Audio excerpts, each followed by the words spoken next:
Senior Day.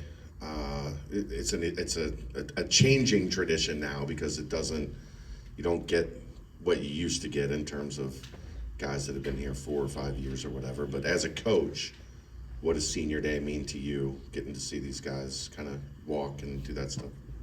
Yeah, and I think you'll still get that. It'll just be less Different. often. Yeah. And, when you do get a 4 or 5 year guy, I think that's something that is even more special now.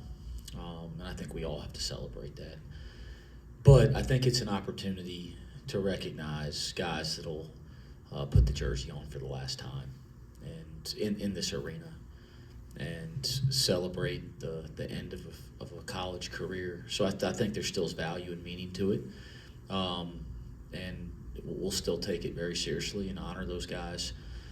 But it's probably different than it was 15, 20 years ago, right, where the standard was that everybody, with very few exceptions, was in college for 4 or 5 years when they celebrated Cena, because the guys that weren't usually were guys that left early to go to the NBA.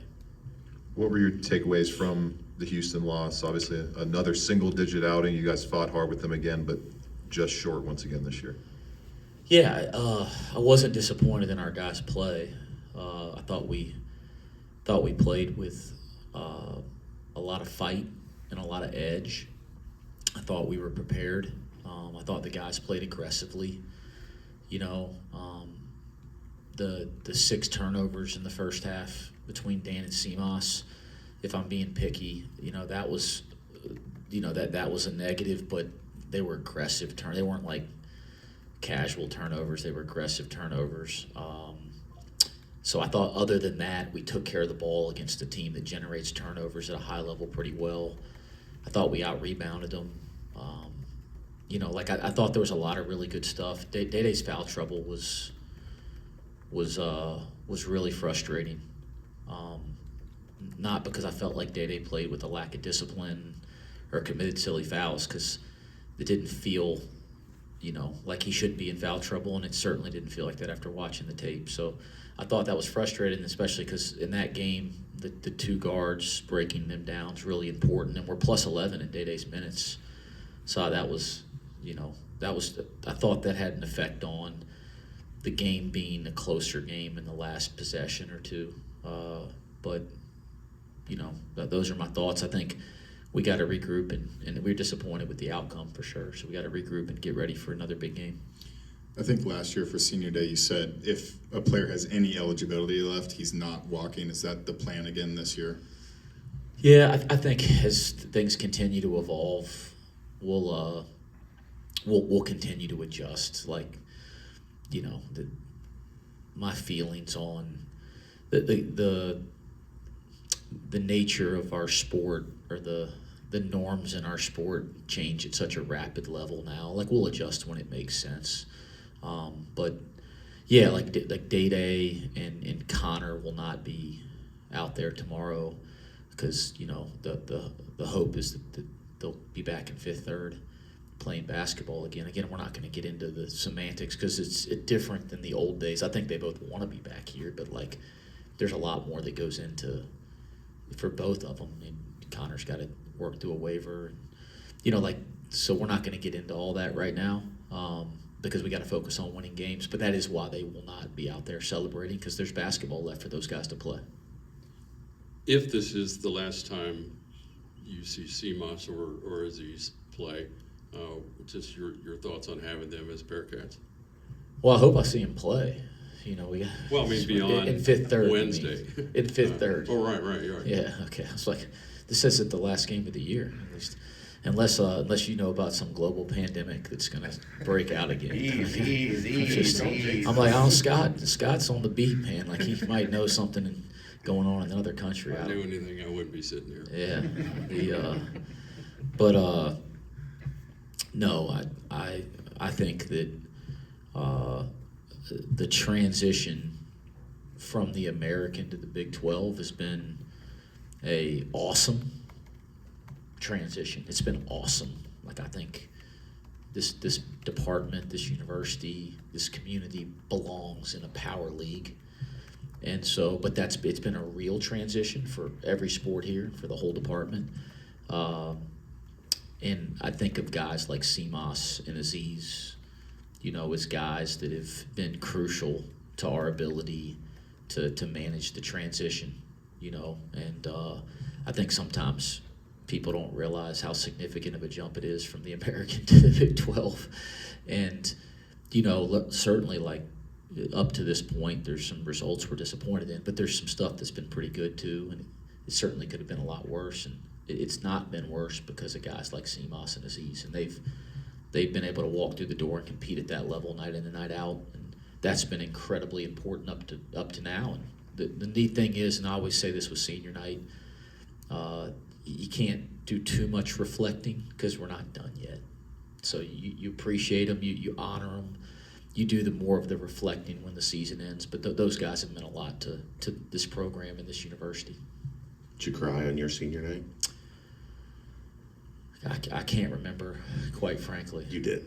Did you there a video of it No, out there? I'm just saying, if you don't remember, you did. Okay, I probably did. We spoke. It was a different age, different time, but we would stay after.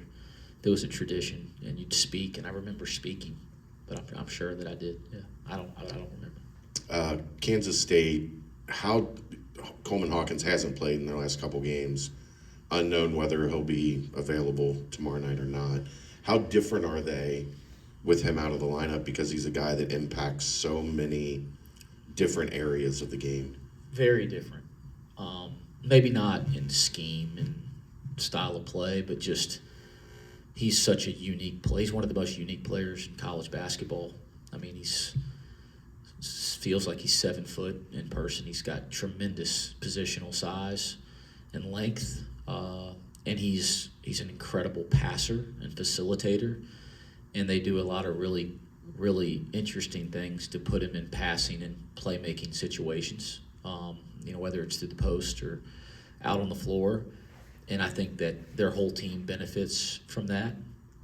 And then obviously he pushes it in transition at 7 feet. He can play tons of different positions. If you look at positions traditionally, he can guard tons of different positions. I haven't looked at his analytics recently, but he's one of the leading steal guys in college basketball. Is he still like 1 or 2 in the country? Maybe positionally he is, but he's got unbelievable active hands, and they're different because he's an elite player and they play through him a lot. So without him, that they've been a little different. I would imagine that Jerome would say the same thing if you asked him. But we expect him to play. We expect him to play. We're going to prepare for him to play. David Gasson leading the conference with a 62% field goal percentage.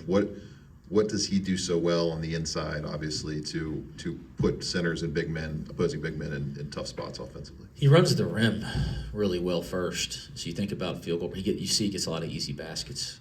And I think that's one way people shoot a really good percentage like that. But he gets a lot because he runs really hard. He's fast, and he's a good catch and finisher in transition. He's a great cutter. Like, he's obviously a lob threat, rim threat, and he's developed his game. I mean, I remember him back at Virginia Tech days. Like, he's developed his game into a guy that can put the ball on the deck. I mean, he pushes it in transition for them. They're a really dangerous transition team because all 5 guys can push the ball up the court. So he's become a more versatile offensive player throughout his career. But the athleticism, scoring around the basket, and then he does a lot of little things to get easy baskets. But he's a very good player, a very good rebounder, offensive rebounder, the whole nine. The 2 CJs, Anthony, you're going to try to get a red shirt, I understand, or try to help him. we haven't. And then also CJ Frederick, what's his status? Can he play? Yeah, so we haven't put CJ Anthony in a game this year. If people are paying attention, and that's for the right reasons. And sometimes, guys, it hasn't been easy because you guys are at practice, and he's turned into a damn good player and a guy that we've contemplated like putting in the game, and when it matters, and that's a credit to him. But he's a Division I player, a scholarship player. I think he's a guy that at the right fit could start and be a really, really impactful player. He's a rotation player dang near anywhere. But when he was coming, we talked at the end of last spring about his position. One of the things that I proposed to him, and I think he really appreciated, was why don't you come back and finish at Cincinnati your 4 years? Because he loves Cincinnati. He's from Columbus. He cares deeply about our program and being a part of our program, and he's impacted our program a lot. So we talked about that, but what I didn't want to do, because he's a guy that can play for a lot of people in a lot of places, is I didn't want to just, if we weren't going to have him in our rotation, I told him we'd redshirt him and that we'd make that decision pretty early in the year, and so he'd have another year to go play, because he could make some money for sure. And he could also go really help somebody. So that was kind of the idea, get kind of best of both worlds. He's going to come back here and finish at Cincinnati, which was really important to him. And he's either going to be a part of our rotation, or he's going to have another year to go try to do that somewhere else. And it's not been easy, because there's times I want to look down the bench and say, go win the game. I mean, that's the truth of it, especially with CJ's, Frederick's health up and down, and Connor's foot, and Day was out early, and there's been opportunities, but it never felt like it would have been fair to him to do that for 1 or 2 games and then miss a whole year next year that would be really, really impactful for his life. But he's a Bearcat. He's a captain of our team. I hate that our fans haven't got a chance to really see him play, because what he means to our program is really important. And he means. You talk about emotional. That he'll make me emotional tomorrow for sure. I think of him as high as anybody I've ever coached. Is Frederick done, or his status, any chance of him playing again? I don't know. It's a back issue, and backs are finicky. And, it's hard for me to say at this point in the year. It's hard for me to say, but if he gets better, he'll play, and if he doesn't, he won't. I mean, we're short amount of time left. As we're about to start the postseason next week, but I really don't have a clear answer there. It's tough for a guy that old. That old? Yeah, it's tough for a guy that old to come back from a back, CJ. Yeah, fortunately, that's never been my issues as an old man. Doug McDaniel was really good the first time you played them. The challenge of stopping a guy that's got that kind of, slippery, fast, attacking kind of personality.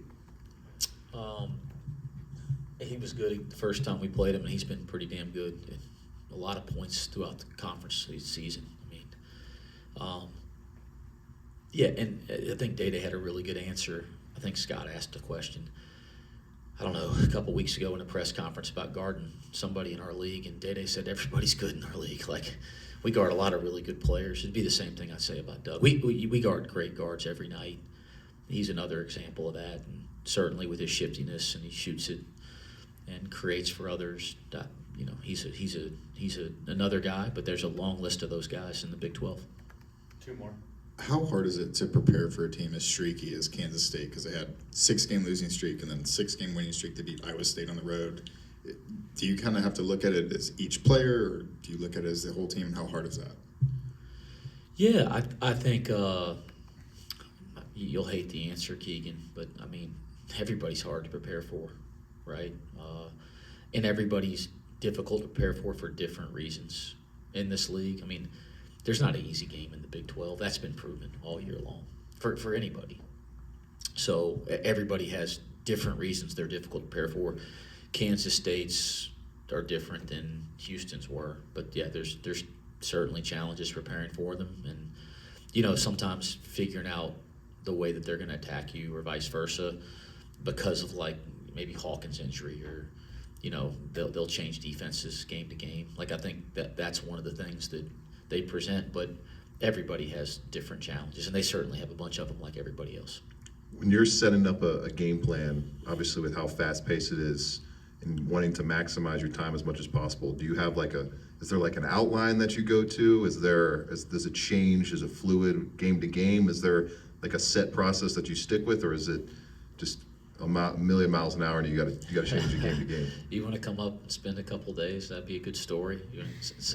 We'll do that one day. We'll let one of you guys spend a couple days going through how we game plan. It does a process. We're process driven, process oriented program, but not to a fault. I mean, I think you have process in place to be organized and consistent, and then you use your judgment and your feel to make adjustments. Yeah, so we're not so addicted to our process that we never adjust or deviate, but we definitely have a process. And at this point in the year, you know, your process of how you prepare for the other team is pretty well entrenched. Thank you. Thanks, guys. Thanks, Wes.